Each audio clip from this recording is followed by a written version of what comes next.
George, your interview with President Biden already making headlines. Boy, he came to play. This was his most extensive and expansive interview since his inauguration. The president was primed to weigh in on all the big issues, staking out new ground on the border crisis. The next big items on his agenda, like taxes and voting rights. Tough words for Vladimir Putin, a tough situation for American troops in Afghanistan. And we began with the latest on the pandemic.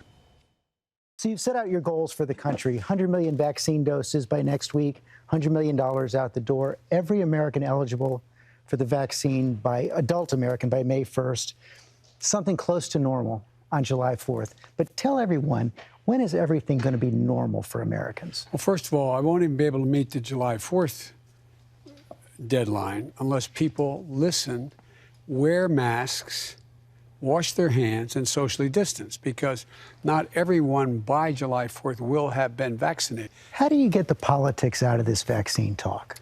I, honest to God, thought we had it out. I, honest to God, thought that once we guaranteed we had enough vaccine for everybody, things would start to calm down. Well, they have calmed down a great deal, but I just don't understand this sort of macho thing about I'm not going to get the vaccine. I have a right as an American, my freedom to not do it. Well, why don't you be a patriot? Protect other people. How about emphasizing the positive? How has life changed for you since you got the vaccine? I can hug my grandkids now. They come over to the house. I can see them. I'm able to be with them. I've had the vaccine. And secondly, it has changed my life in the sense that I've been able to demonstrate to other people that I doubt whether people would expect me to take it, but I think it was safe, to make the case that it is safe to take the vaccine. It's important to take the vaccine. Let's talk about the crisis at the border. Some heartbreaking scenes down there right now. And a lot of the migrants coming in saying they're coming in because you promised to make things better. It seems to be getting worse by the day. Was it a mistake not to anticipate this surge?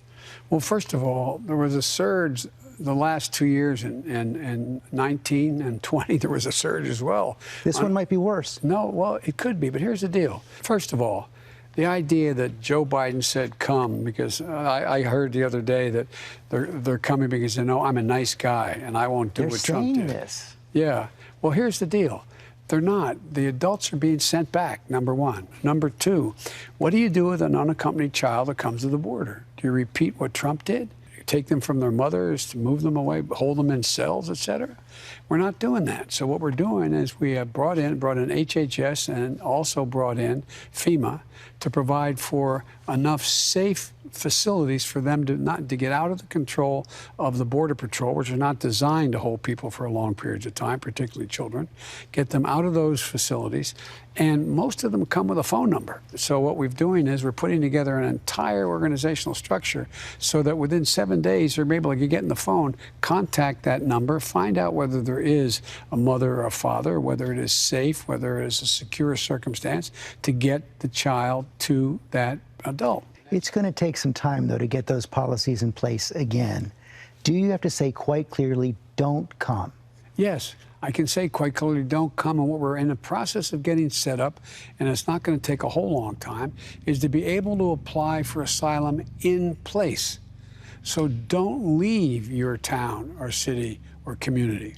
We're going to make sure we have facilities in those cities and towns run by DHS and also access with HHS, the Health and Human Services, to say you can apply for asylum from where you are right now. Make your case. We'll have people there to determine whether or not you are able to meet the requirement you qualify for asylum. That's the best way to do this. In addition to that, while we also change the circumstances on the ground in those communities, you're going to diminish the reason why people want to leave in the first place. Director of National Intelligence came out with a report today saying that Vladimir Putin authorized operations during the election to denigrate you, support President Trump, undermine our elections, divide our society. What price must he pay? He will pay a price. We had a long talk, he and I. I know him relatively well. And the conversation started off, I said, I know you and you know me. If I establish this occurred, then be prepared. You said you know he doesn't have a soul. I did say that to him, yes. And his response was, we understand one another. I wasn't being a wise guy. I was alone with him in his office. That's how it came about. It was when President Bush had said, I've looked in his eyes and saw a soul. I said, looked in your eyes, and I don't think you have a soul. And looked back at me and said, we understand each other. Look, most important thing dealing with foreign leaders, in my experience, and I've dealt with an awful lot of them over my career, is just know the other guy. So you know Vladimir Putin. You think he's a killer? Mm-hmm. I do. So what price must he pay? The price he's going to pay, well, you'll see shortly. I'm not going to, by the way, we ought to be able, that trite expression, walk and chew gum at the same time. There are places where it's in our mutual interest to work together. That's why I renewed the START agreement with him.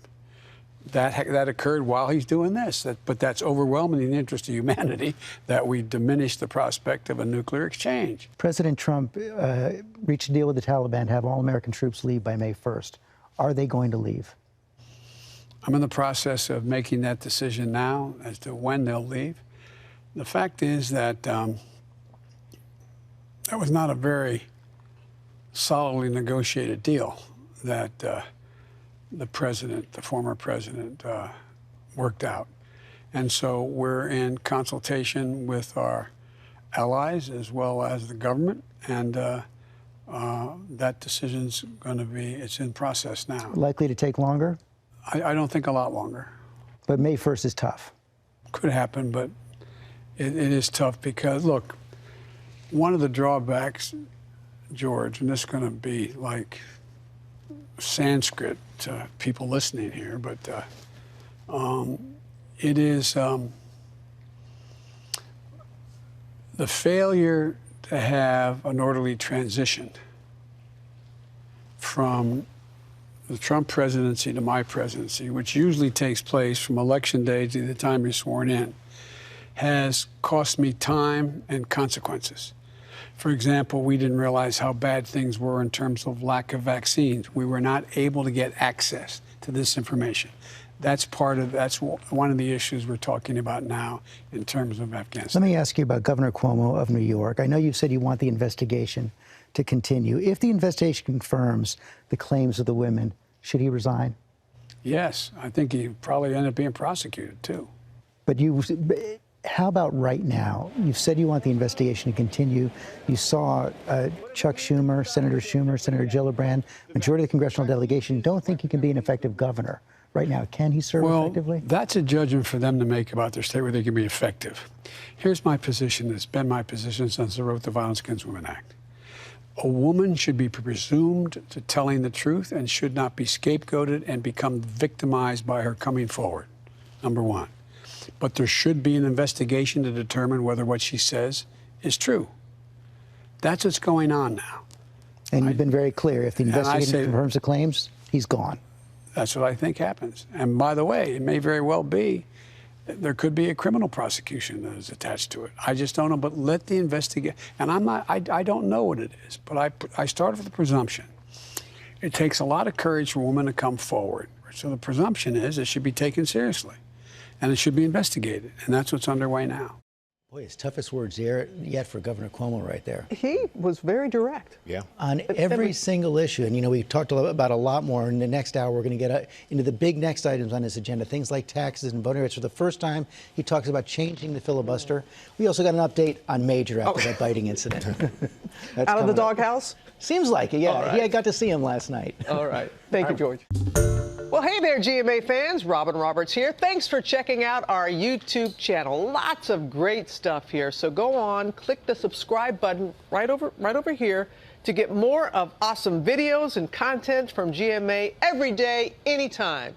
We thank you for watching, and we'll see you in the morning on GMA.